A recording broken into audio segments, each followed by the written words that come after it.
अरे यार, 70% लोग क्यों नहीं जानते कि हड़प्पा और मोहनजोदड़ो कितने एडवांस थे। सुनो, हड़प्पा और मोहनजोदड़ो ये वो जगहें हैं जहां से हमारी सभ्यता शुरू हुई थी।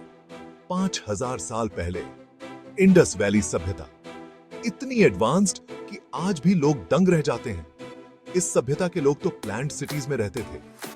चौंक गए क्या? जी हां, ग्रिड पैटर्न की सड़कें और हर घर का अपना ड्रेनेज सिस्टम। 5000 साल पहले की बात है। ये लोग तो ट्रेड में भी माहिर थे, दूर दूर तक अपना माल भेजते थे। मेटल वर्क, जेम्स और यहां तक कि खिलौने भी। और सबसे मजेदार बात, इन्होंने एक ऐसी भाषा बनाई थी जिसे आज तक कोई पूरी तरह समझ नहीं पाया है। सोचो जरा, 5000 साल पुरानी मिस्टीरियस लैंग्वेज। तो जब भी इतिहास की बात हो, हड़प्पा और मोहनजोदड़ो को मत भूलना। ये हमारी पहचान है, हमारा गौरव। और जानना चाहते हो? कमेंट्स में बताओ। हड़प्पा और मोहनजोदड़ो, जो आज के पाकिस्तान में स्थित है, कभी एक विशाल सभ्यता का हिस्सा थे। यहाँ के लोग कला और शिल्प में भी निपुण थे। उनके बनाए बर्तन और औजार आज भी हमें उनकी कुशलता की झलक दिखाते हैं। इनकी सील्स पर बने जानवरों के चित्र और अन्य डिजाइन हमें उनकी संस्कृति और धार्मिक मान्यताओं के बारे में बताते हैं। पानी के प्रबंधन में भी ये लोग बहुत आगे थे। उनके बनाए कुएं और जल संग्रहण प्रणाली आज भी एक मिसाल है।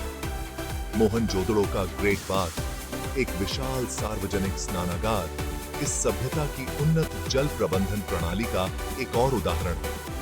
व्यापार में पारदर्शिता बनाए रखने के लिए उन्होंने मानकीकृत वजन और माप प्रणाली विकसित की थी।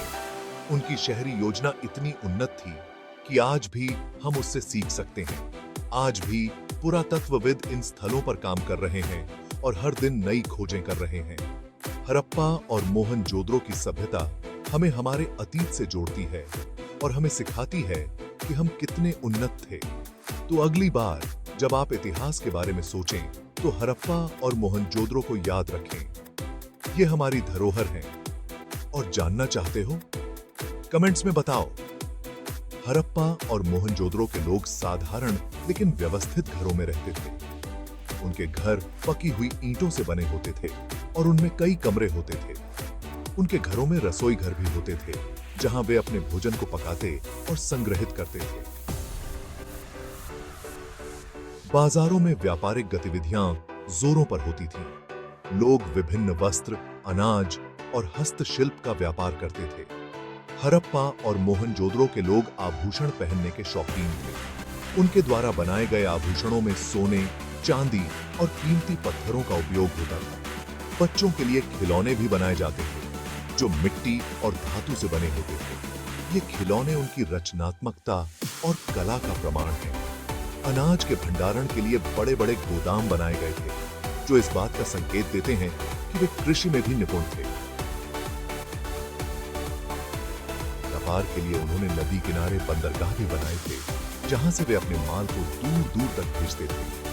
धार्मिक स्थलों और मूर्तियों से पता चलता है कि वे धार्मिक और आध्यात्मिक जीवन में भी विश्वास रखते थे। संगीत और नृत्य भी उनके जीवन का हिस्सा थे। उनके द्वारा बनाए गए वाद्य यंत्र इस बात का प्रमाण है। चिकित्सा के क्षेत्र में भी वे उन्नत थे।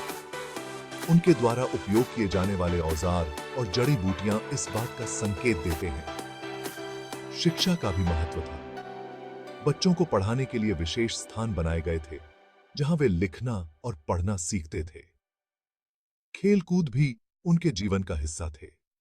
विभिन्न खेलों के प्रमाण उनके द्वारा बनाए गए चित्रों और मूर्तियों में मिलते हैं। वस्त्र निर्माण में भी वे निपुण थे। उनके द्वारा बनाए गए कपड़े और बुनाई के तरीके आज भी हमें प्रेरित करते हैं।